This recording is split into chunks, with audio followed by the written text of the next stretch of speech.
случва нещо в историята куца. И той след хейт, мисля, че го изявява много добре. Той си е направил някакъв ресърч, също самия Любо казва, че не е специалист и експерт, но е следял темата, подбирал източници, говорил с хора и е сформирал следното си мнение. Той ги е написал като графа митове. Първо, цитирам Любо. Мит номер 1. Заразата е дошла от обувка на емигрант. Коментара на Любо е лъжа, заразата е дошла от нелегална търговия с животни от Турция. Супер лесно, казвам точно ясно аргументирано.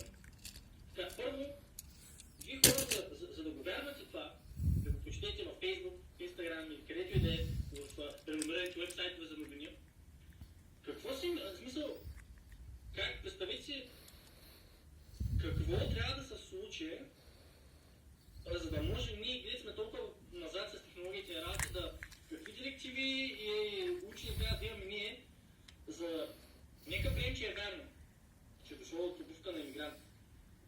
Първо логиката на един рационално мислещ човек. Как така са намерили? Първо трябва да намериш първото животно, от което е тръгнала цялата зараза. А как са го намерили това първо животно? След това, какви технологии и проучвания са успели да стигнат до обувката на иммигранта, положение, че това е някаква зараза. Няма да е даже иммигранта. Обувката му е виновна. Ами тениската му не можеше да купиш една обувка. Какво означава това? Как се намери тази обувка? Къде е била тази обувка? Само, ако почнете да поставяте под въпрос някои нещата, които чувате, ще започнат да ви звучат супер абсурдно. Каква е тази магическа обувка? Къде се намери? Откъде е дошла? Точно на иммигрантите. Защо точно той? Как? Къде е той? Толкова много неща има, докато не се навързват. Значи това е много първите неща, които само толкова лесно